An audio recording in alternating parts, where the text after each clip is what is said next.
The year is 1989. You are living in Japan.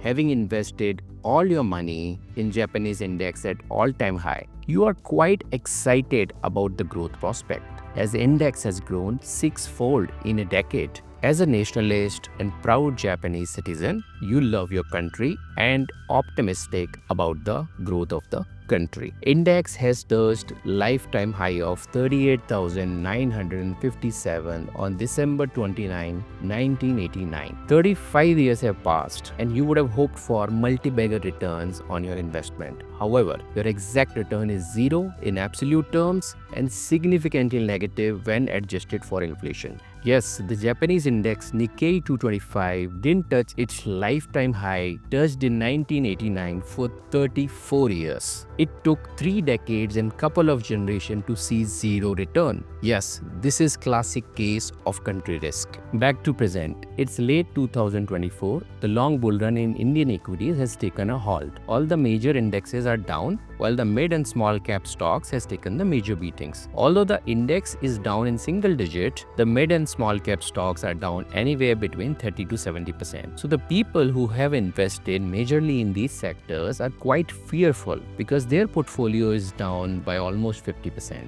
So is the Indian growth story over? Will we repeat Nikkei 225 scenario? Frankly, we are nowhere close to the fiasco which has happened in Japan. A little correction is quite healthy for the market. If you look at these examples, the real problem is concentrated bets. Investing too much in a company, a sector, or a country increases risk. I believe in India's growth story as well, but frankly, it has been overbought in last couple of years and it's quite evident in the market sentiment. Mutual fund agents often repeat a standard line to their clients. Sir, don't look at the short-term losses. Equity will surely give fantastic returns in the long term. Look how it has fared in the last 20 years. Although they fail to disclose that past returns are not indicators of future performance. As an advisor and expert, how do you mitigate the risk of underperforming markets for multiple years? The answer is global diversification. Having faith and blind faith are two different things. Some of you might expect India will overtake US in couple of decades and become 50% of the global market cap. Instead of investing everything in India and hoping it will become the flag bearer of growth in next decade,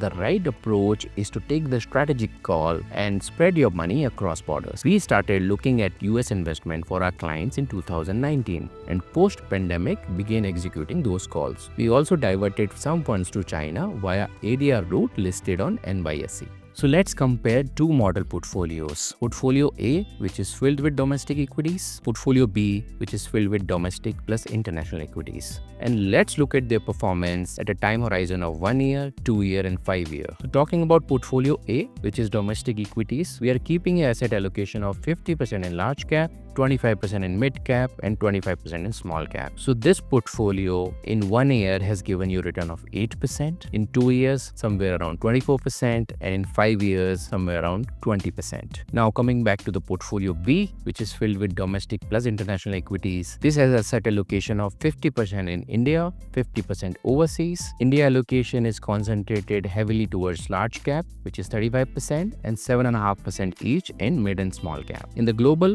we are investing 20% in the S&P 500 and 7.5% each in 4 major US stocks. So now look at this portfolio, how this has done in last 1, 2 and 5 years. In 1 year, it has done 28.5% return, which is much more than what Indian portfolio has given you. In the 2 years, 32.2%, again 10% more than the Indian portfolio.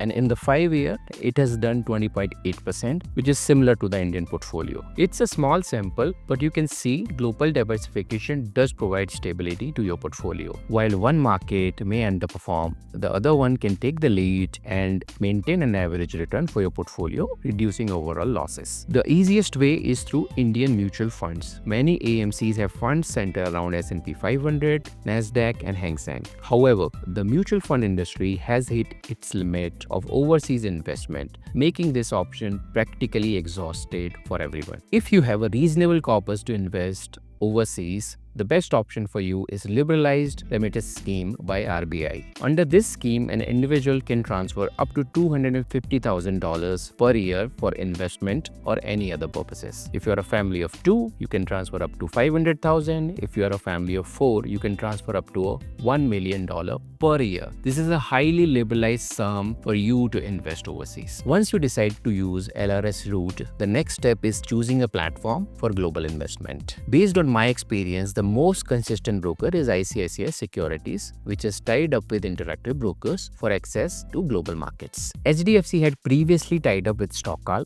but later parted ways, and platform like Grow also started offering international investment, but later discontinued it. Hence, I will suggest you to stick to reputed platforms like ICICI Direct and Interactive Brokers. I believe you are now well equipped to make an informed decision about diversifying your investment globally. I strongly suggest consulting an experienced advisor who can help you navigate market ups and downs across global investments. Thank you.